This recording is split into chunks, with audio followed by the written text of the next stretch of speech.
Baby Don't Hurt Me. Welcome to episode 7 of the Truth and Art podcast series. I am your guide, Connor Fowler, joined by co-host Antoni. Hello, everyone. And today we'll be talking about, let's say, a relatively big topic. Just a little bit. Just mediumly big. Medium, yeah. It's like I'd say maybe a ribeye size. Anyway, Wow. The topic we're discussing today is love. What is it? And, we were talking about this earlier a bit, and we sort of came up with, we're trying to understand our own way of defining love, because it's not, I mean, I guess you could look into the dictionary and see how it's described there. But, Antoni, how would you describe love, and what is it to you? Gosh. Love. I suppose the thing that comes to mind most strongly is its selflessness. And for me, that doesn't mean being a martyr or subordinating yourself to others. It means an experience of the sum of the parts rather than just me as the part. Right. So when I think of love for anyone or anything, and I don't mean I love chocolate cookies or I love cherry-flavoured ice cream or whatever, although maybe there's something hidden in that I haven't really addressed yet. But I suppose what I mean is I know that feeling of love when it's all about kind of radiating out like the sun and simultaneously understanding the experience of the earth, as receiving that warmth and that light. Yeah, I kind of feel like you're describing how I would almost interpret love as is devotion. Oh, interesting. A little bit. Oh, that's interesting. Yeah, because what I believe love to be, I suppose, is that it is a sort of a kind of a form of devotion, experienced through this sort of one energy, if you will. Because what I understand gravity to be is something similar to love. Yes. As in something that sort of binds our physical nature onto this earth. It's and every spiritual nature as well. It's an attractive force in a sense of, when you fall in love with someone, it's because you have this attraction at the beginning, right? So it's like it's the sort of, I was thinking of this in the shower, I think earlier, and I thought to myself about love and, let's say, evil. Okay. Right? Yep. How those two relate. Because what I was thinking was that the sort of love concept and not so much feeling acts a bit like a currency in the cosmos. Like everything sort of relates to it, because a lot of times when you see or hear rather passion and anger in a relationship, and it's a lot of people say it derives from love. It's like I feel angry at you because I love you, or something like that. Some people always interpret it in a from a perspective of love. Yeah. So what I was thinking about this, this tangent of love and evil, and how if love is, let's say, the primal feeling, emotion, and rationale of God, then it is also the base on which everything exists. Yes. Including evil. Yes, okay. So when I mean like a sort of currency, it's really sort of breaking down what this amazing, intense energy is all about. But it is that medium on which all spiritual beings commune with, if that kind of makes sense. Yeah, that's a lot to take in, and I think it's a really beautiful metaphysical explanation of it, especially because you talk about love being essentially a force in the cosmos, and of course that's a phrase I've heard very often, but to actually imagine it as essentially what we call gravity, for example, that's a really profound way of explaining it, because it is what holds us together. It is what binds us to others, is love. Because if somebody does something to you and you don't care about that person at all, you're less likely to experience any extreme emotional reaction. Because literally, if somebody bumps you in the street, you might get annoyed or whatever, and unless you're having a really crazy bad day, you'll probably just go, yeah, whatever, and keep going. Yeah. But if someone you care about hurts you in some way, you can obviously experience extreme reactions to that. Yeah. Yeah. So how that holds together with the what is love, I think what's interesting about both of our explanations or ideas about love is that it's something way beyond just the romantic, intimate connection between lovers, or some kind of bond between parents and children, or people and their pets. Although that makes me think of the devotion part. Yes, and that's when when you experience love, not in the degree of evil. So not twisting anger and emotions that come from love. I see, yeah. You devote yourself to that person, and you experience essentially the God that is hidden behind them. Yeah. Who's been there the whole time. That's beautiful, because sorry.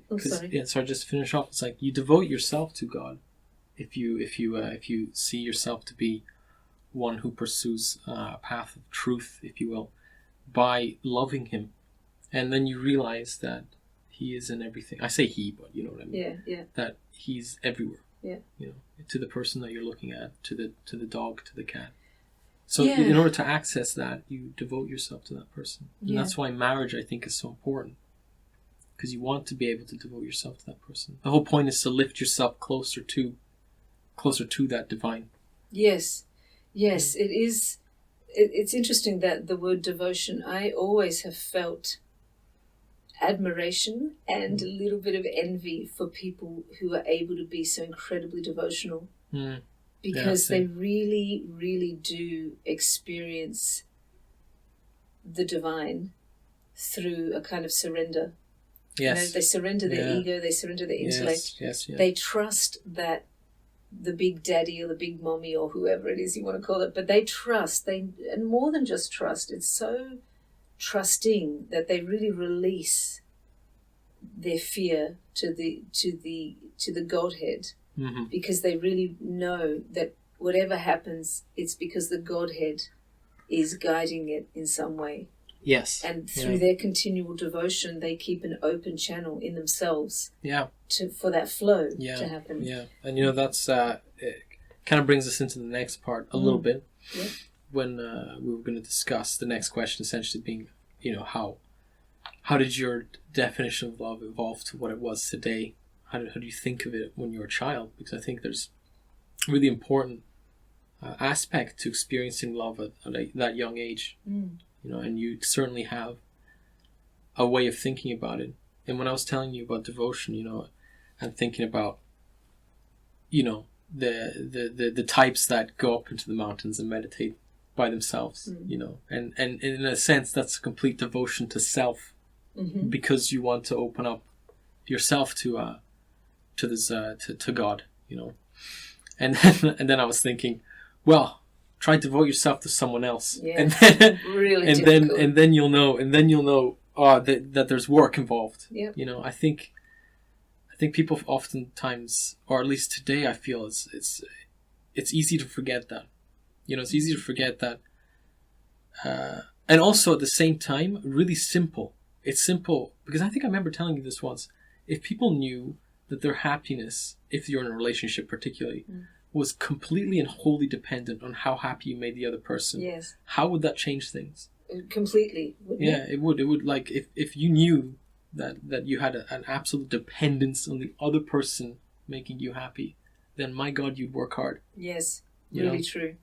Really true. And that's where the devotional aspect comes in. And that is the truth of being there, touching that space of higher consciousness, I find that through another person. Oh, sorry. I was going to say, in terms of making the other person happy, in order to reach that state of happiness for yourself.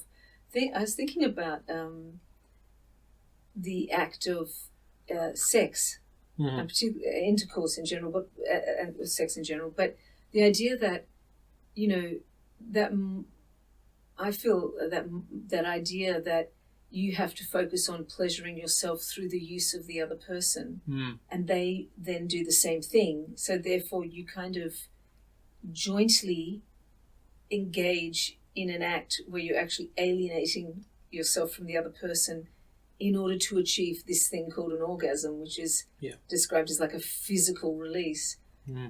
I think anyone who's ever had truly engaged sex, even if it was just once, can testify to the fact that that's not how it works. That the more you give and engage with the other person, the deeper you look into the eyes, the more open you make your heart. The physical aspect of it becomes just, again, one aspect, part. Like a pair of shoes that helps you walk up a mountain, but it's still you getting up. It's your experience of getting up onto the top of the mountain that matters. And so that to me speaks to that devotion. You're right. You're absolutely right, and that's kind of the root. Ironically, talking about root chakra, right? It's where the sort of basis of that devotion comes. I think is definitely shown through the act of making love with the other person. Well, that's what namaste means, I believe, isn't it? I recognize the God in you. Yes. Bound to the God in you, and so that is what love is. Yes, and it's certainly the way you feel love, and I think there's another sort of thing I've been noticing, let's say, about love is that there's interpretations that seem twisted, and that's the way of I remember a person telling me once that that's just the way I love you. And this person was very controlling. Take it or leave it. Basically. Take it or leave it, and you can't express it in the way it's almost meant to. And that's what also led me to understand it as a sort of cosmic platform on which all things are built. And that's tying it back to evil and love. They do, and this might sound weird, but it comes from that space, and it's a space of oneness. Yes, the way I would see evil relative to love is, if love is the foundation upon which all things in the cosmos rest, then evil is that desire to be as far removed from that. Almost, we always describe hell or whatever as being beneath us in some way. So I imagine that if love is the foundation upon which you're gifted the ability to build something, grow, of course, then evil is the desire to tunnel down far away from that love, so that you have no sense of it. And it is, I see it as that, that it's that desire. They can't, in reality, there is no getting away from it, but evil is that desire. You want to be away from that. You don't want to grow in that soil. You want to get away from that. That's true. That's very interesting, because it makes me think of another thing then. Now that you say, when you give me that picture, it's, it's almost like it lives on a human level, and it's God amongst us, and even going all the way up to where the angels are, if you will, you're still distancing yourself from love, but in a different way. You're reaching, it's almost like you tunnel down towards, let's say, Satan, right? And this is actually really interesting, because it makes me think, I was listening to, I believe it was Jordan Peterson, describe the analogy of Dante's Inferno, betrayal, right? Now, he was basing off trust, talking about how trust was essentially the initial level on which we operate. So if I tell you something, then you're going to have to, the idea is that you can trust my word, and that's what we do. He said something like, I know I have snakes inside me and you have snakes inside you, but let's acknowledge that and try and trust each other even we do that. And he was saying that Dante's last layer was betrayal, right? And he sort of described it as, you have completely betrayed the level playing field on which we humans interact on. Yeah. You've destabilized that, right? And I want to take it one step further, or maybe add to something to that, and replace trust with love. Because if we imagine that trust being an addendum to love, then you've also betrayed the love that you have of our existence to some degree. Yeah. You know, and that's what makes you tower down, essentially, to betrayal. Now, regardless of which way you go, you do actually reach some sense of, you know, spiritual oneness.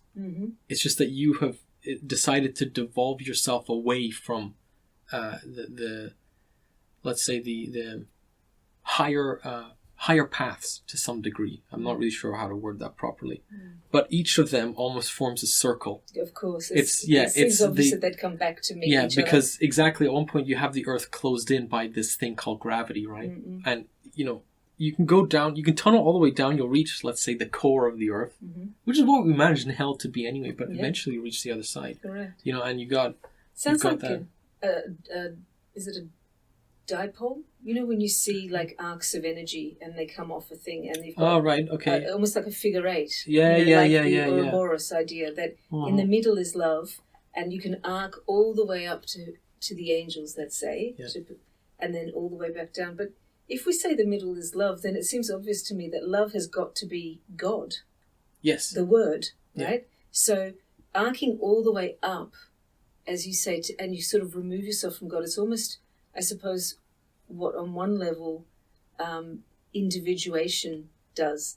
You arc up, you grow, you become independent of that which gave you life, whether it's your parents or the Godhead. You go as far as you can on that arc, and then you realize, oh, here I am, just me, all alone, far away from my origins.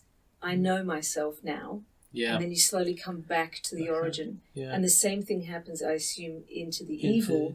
As you go so far down into the deep and the dark that you are, in a way, Satan. all alone. All alone in the dark. The darkest most, and then you slowly arc back. I was thinking about an added answer to what is love is it is goodness, beauty, and truth. To me, it is those three elements together, and they are almost, they are three paths along which you can explore a segmented version of love. You know, the love of truth, the love of beauty, the love of goodness. In order just to kind of almost like trying different cuisines. You know, it's like I want to experience those things. So, but one of the things you asked was that we were going to talk about our experience of love in our childhood. I asked that a while ago, kind of deviated, but it's been a good journey. Because I was thinking that I'm not sure I had an idea of what love was. And back in the day, I probably would have made that a reason to blame my parents for not explaining to me or showing me or whatever. But now I realize that actually I, as a child, I was a very intellectual child. That doesn't mean I spoke a lot from reading Shakespeare or whatever, but what I mean I thought about things a lot. And also, when I think back to the sort of child I was, I think I was very saturnine as a child, quite aloof, cold, but not in a conscious way, just, I was happy to play by myself or tell, the rest of my siblings how we were supposed to play, but I don't remember thinking that love, even knowing what love was as a word. It wasn't something discussed or, went to church and heard about love, of Jesus' love for us and all that. I genuinely don't remember understanding what that meant. It was conceptual to me. My parents clothed us, they fed us, they disciplined us. We went to school, stuff happened. I don't remember as a young child understanding what love was, and as a teenager, my only conception of art was a very vague, hormone-driven idea of romance, and I even didn't know what that was because I didn't read those kinds of novels. I didn't watch romantic movies. The desire to kind of kiss intimately and stuff, I didn't have that till quite late on. I think I just wasn't a cuddly, soft, loving person. We had pets. I would get up in the middle of the night and feed my cats in the middle, like at 3 a.m. and stuff. I wasn't aware that I was doing anything other than duty. I remember having that feeling of responsibility rather than... But again, I suppose that speaks to the idea of, is fulfilling one's responsibility is a kind of love. It's an act. That's a type of devotion as well. You get up every morning. Like my dad used to get up every morning and go and do work that he hated. And I didn't know he hated that work until I was, about 18 and asked him one day. But he did it because he was a father and he was responsible for, providing for us. And I never thought my dad loved us. But now I can see that is a very valid form of love. Yeah. Especially when you hate what you're doing, and you still get up and do it every day. Yeah. Absolutely right. What about you?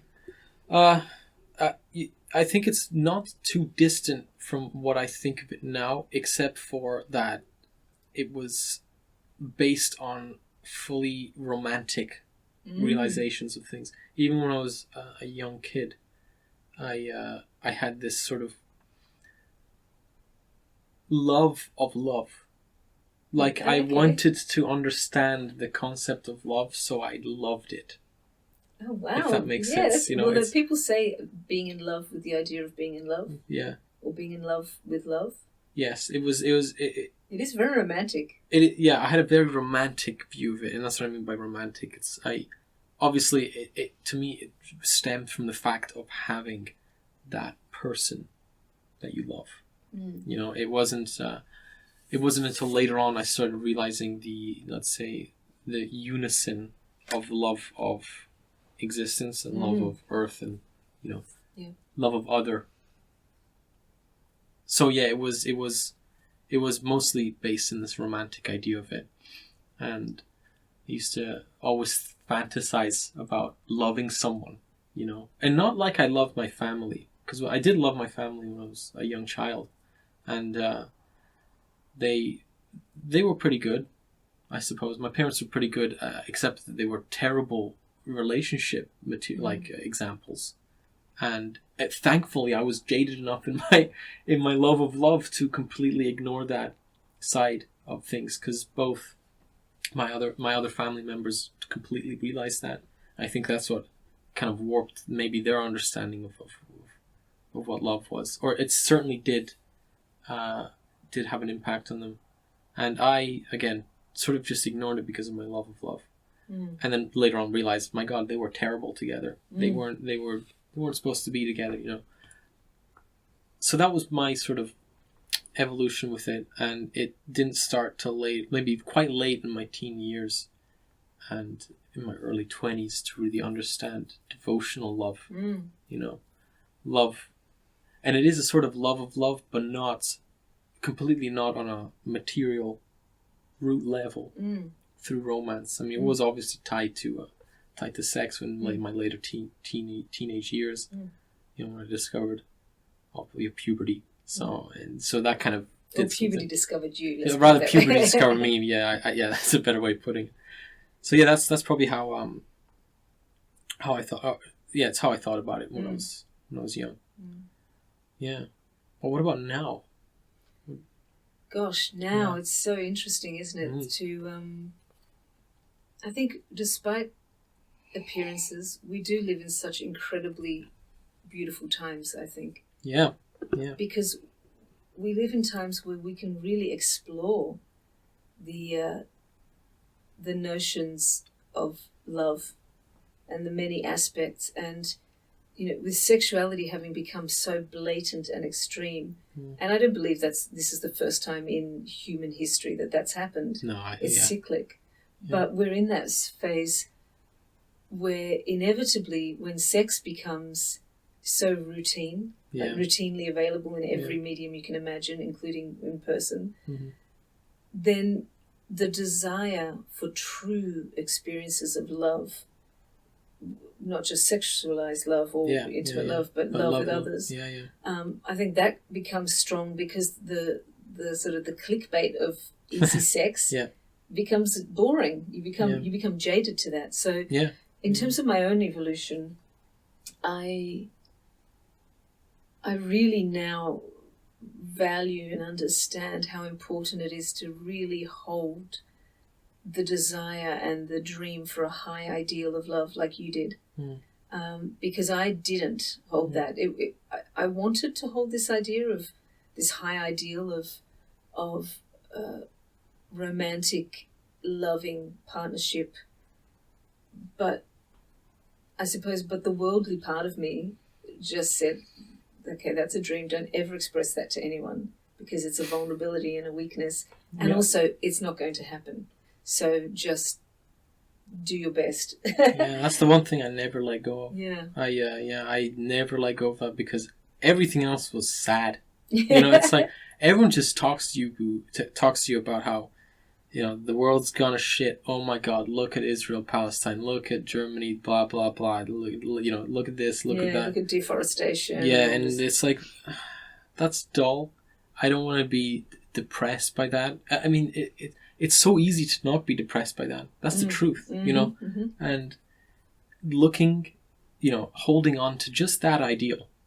And yes, it was with another person, and I'm not saying, and people often say it's like, oh, I can never find it.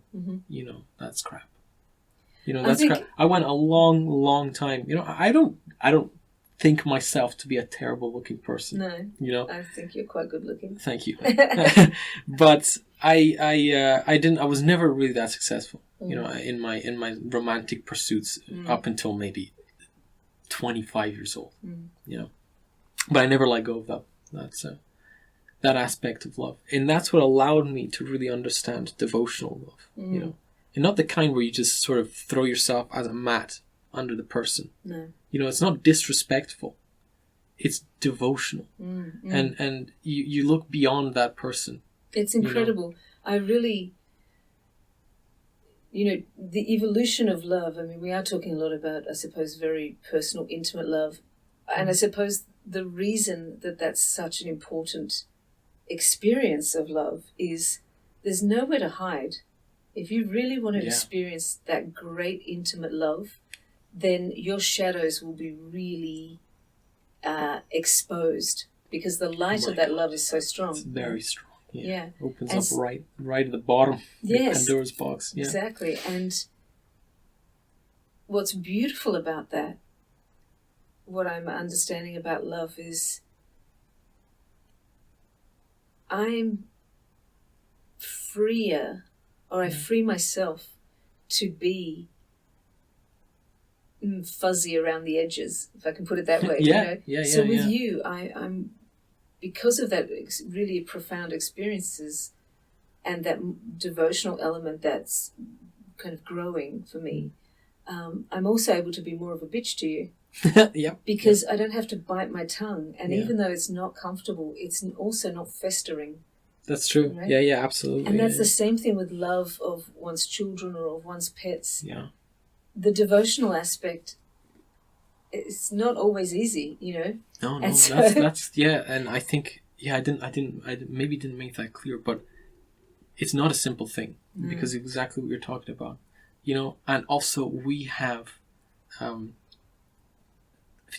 own free will to decide not to blindly look at certain things. That's a weird way of putting it, but to turn a blind eye. Yeah, of course, to the imperfections. Exactly, and the reason you feel you're imperfect is because everything is perfect, and you couldn't possibly cope with that idea. Yeah, absolutely. People can't possibly cope with the idea that no, things aren't perfect. They can't be perfect. Well, the truth is they are. Yeah, they're perfect all the time, and that's why love is so amazing, because it is perfection, and it's perfection for all the reasons you say. Yeah, and that's why I think people are afraid to be devoted to, such a thing that can be quite destructive, transformative. All those words. Yeah. I was just thinking that somebody might say, "Oh, well, I'm going to be, or I am devoted to myself." Yeah. And I think on the surface, it would be easy to say, "Oh my gosh, that's just selfishness disguised." However, I did go through a period before meeting you of, in a way, being devoted to myself, in that I was single, and when I wasn't, looking after my responsibilities, I spent my time doing what I wanted to do, which in my case was reading certain spiritual books, looking into a lot of things about occult practices and spirituality, and doing lots and lots of skincare stuff. But that's me, that was some of my interests. So I spent that time being devoted to me in a little space that I had between fulfilling my responsibilities, which was easily 80 to 90% of my life. I think, self-love is very important. I mean, that is a great space to be in, because often you hear the phrase, you can't love someone until you love yourself, and I do agree, but I think it's symbiotic. In the sense that you start to learn to love yourself because you love someone else. Yeah, that's very true. You begin to feel love because you can have something, like someone, a soul to love. Yes. You get to love that experience, and through that, you understand self-love. Yeah. And it is a symbiotic, synchronous thing. Because if you find someone who doesn't want to do that, it ends up going pretty badly. Yes. And you don't know it. Even if you consider yourself to be someone who's full of self-love. I mean, I think I would have told you before I met you, and when I was still at university, that I had a lot of self-love. It was definitely, I think it was lacking in a certain thing. Like I was missing a piece to the puzzle. Yeah. And I think it takes a lot of work to be able to try and accomplish that on your own. It's an admirable thing, but I think it's a lot of work. My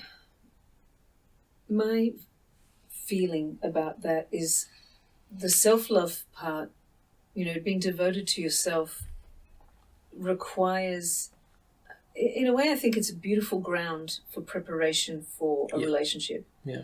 In that, if you give yourself the opportunity to be just with you, and I don't mean as a hermit, obviously, but you're not in an intimate relationship with another person, and you give yourself the chance to explore who you are, without any intimate connection with any other person, just so spending time on your own outside of your work and your commitments and so on.